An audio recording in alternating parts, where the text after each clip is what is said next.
Hey everybody, in the VC there, it's Matt. It's been a while since I've done a video. Got a couple of days off work, so I thought why not.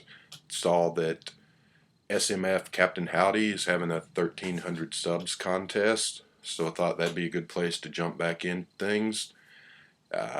So yeah, we'll get right to that.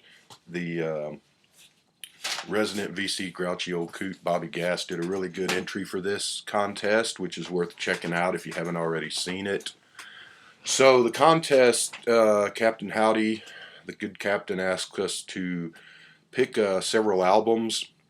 I think he said 5. I don't remember for sure. I picked 7, so maybe I'm disqualified and kind of cheated.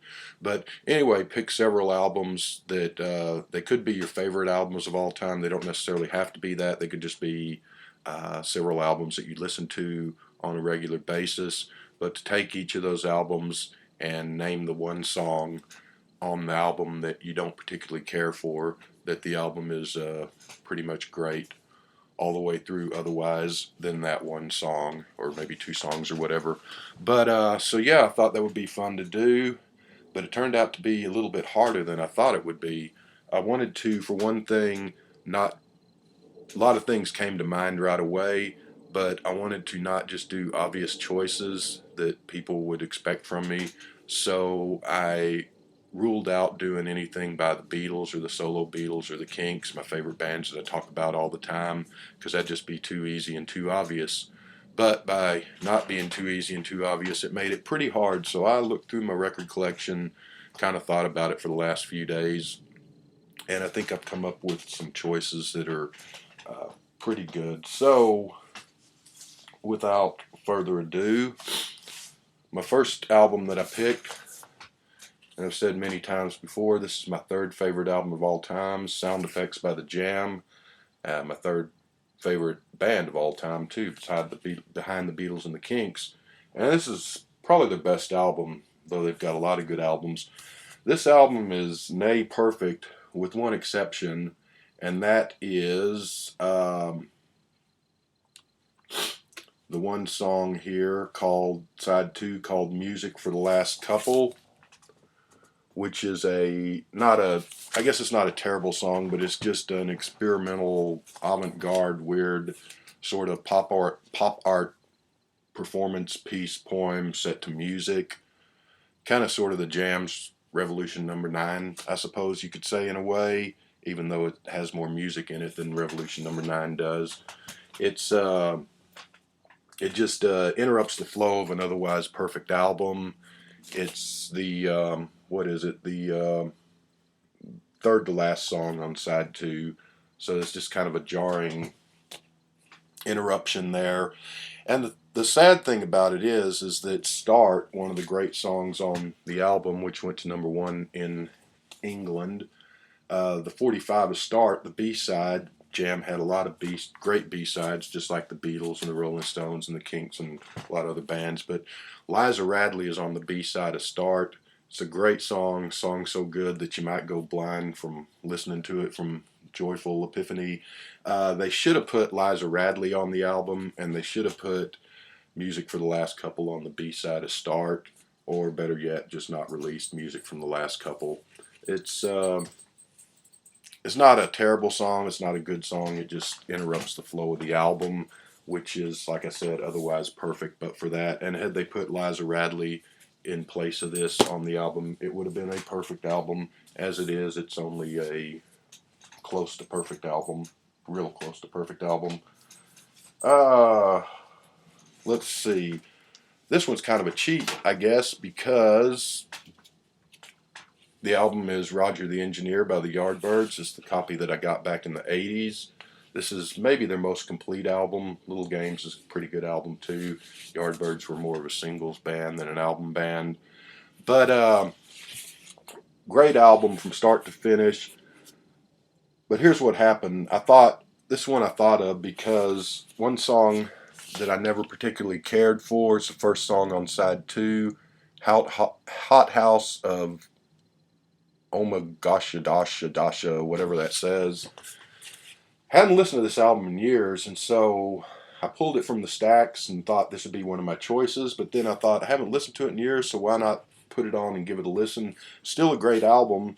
Thing is, I kind of like Hot House of Oh My Gosha Gosha Gosha whatever now, where I didn't years ago. It's not a great song, but it's kind of a drive-in. It's like a surf instrumental with sort of a goofy, squeezy toy, waka waka sound effects throughout it. So I guess this one doesn't really count because I don't mind it as much as I used to. But there is a Yardbirds song that's not on this album called Still I'm Sad, which was kind of one of their hits, the Gregorian chanting sounding kind of downbeat song. Never liked that one much. It's an interesting development in their musical career and kind of groundbreaking in its own way, but it's not a very good song to listen to. So there's that. All right, moving right along. This is choice number 3. You all know what this album is. I always never can decide on Led Zeppelin whether my favorite album is 1, 2, or this one. But this one's a good one, and every song on here is really good, with the exception of one, and you probably know which one I'm thinking of. It's their massive hit, their most famous hit probably, Stairway to Heaven. Majestic song, a great achievement. I'm not taking anything away from it or saying that it's a bad song. And people say that it's been so overplayed that everyone could go without ever hearing it again in their life. I never liked it when I was a little kid and it was sort of brand new. So I don't hate it. I just never did anything for me. The rest of the album's pretty great. I kind of go up and down with Led Zeppelin as far as how much I like them or not, but great album otherwise. Stairway to Heaven, I know a lot of people love it. It just never did it for me. We move on to... Is this going to work for me? Should have pulled the CD here. Anyway, Sly and the Family Stone, the album Stand from, I believe, 1968. Great album. When it comes to Sly and the Family Stone, I actually like these first 4 or 5 albums more than I like There's a Riot Going On, which is the album which he's most considered to be his crowning achievement. There's a Riot is a great album. I love it, but I like the earlier albums better. And most of the earlier albums, there's not a bad song on any of them.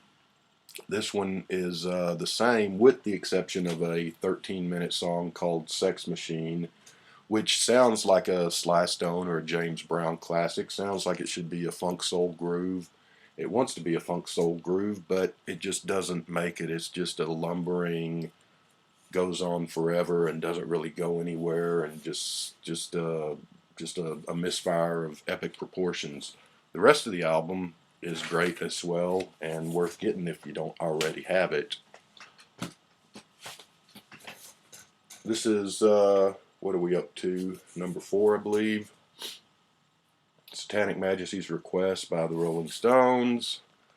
A lot of people aren't crazy about this album. A lot of people love it, so it's a love-it-hate-it affair. It's when the Stones went psychedelic and tried to sort of copy the Beatles with Sgt. Pepper. Stones actually did psychedelia really well, I think, in a lot of instances. Citadel and Another Land, 2,000 Light Years from Home, She's a Rainbow, We Love You, Child of the Moon, the flip side of Jumpin' Jack Flash, could kind of count as psychedelic. So they did it well, they just didn't do it very long, and they weren't crazy about doing it once they'd done it, I think. But this album, I like it. It's not their best album, but I've got a soft spot for it. I know a lot of people don't. There is a first song on here is called Sing This All Together, which is kind of a silly, goofy song. It's 3 minutes 46 seconds. I like it. It's fun. Good introduction to the album. But on the last song on side 1 is Sing This All Together, See What Happens, which goes on for about 7.5 minutes. And it's like the James Brown Sex Machine. It's just too much of nothing. It just goes on, and it doesn't really go anywhere, and just sort of rambles on, and not a very good song. The rest of this is a pretty good album. I guess Gomper is just okay, but solid album otherwise. Then I guess Reprise of Sing This All Together. And I think this is number 6 here. The other Rolling Stones album, another Rolling Stones album, Let It Bleed. Good album overall.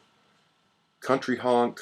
It's kind of goofy and kind of fun if you're in the mood, but 9 times out of 10 I could do without it. This is going to be blasphemy, but Country Honk is sort of a countrified version of Honky Tonk Woman, their huge #1 hit. Honky Tonk Woman was never one of my favorite Rolling Stones songs. Not a terrible song, but another one of those that I just never... They did a lot better in my opinion. And last but not least, Baraka P. Dub did a response to this contest, which he brought up a choice which made me say, oh, hey. And one of the albums he picked was Tattoo You by the Rolling Stones, which he said was the last really solid Rolling Stones album, which I agree with him there. But the song he picked, I disagree with him. And I was going to went to pull Tattoo You to use that in this video. Here it is, to sort of try to imagine it. And I discovered that I no longer have a copy of it. I used to, but I guess I divested myself of it somewhere back there. I don't remember where or how, but I no longer have the thing. But you've all seen the album, I hope, so you know what I'm talking about. Anyway, I agree with Mr. Dub on that being their last solid album. I actually say often that the Rolling Stones should have broken up when Brian Jones left, but that's another argument for another day. Even though they did make some good music after that, just never as good as before that, in my opinion. But like I said, that's another topic. But anyway, agree with Baraka P. Dub that that's their last solid album. Disagree on the song that he chose from that album, which was Neighbors. I love that song. It's goofy, it's corny, it's Mick being idiot Mick and goofing around and a buffoon, and it's a fun song, and I love it. But there is a song off of there that I just cannot stand, and that would be, I think it's the first song. It's the hit, "Start Me Up." It's just a wretched mess. Now there are Stones songs that are worse than that. I'm sure there are worse songs on the albums that followed Tattoo You. But by that time the band didn't matter anymore, so those songs don't matter anyway.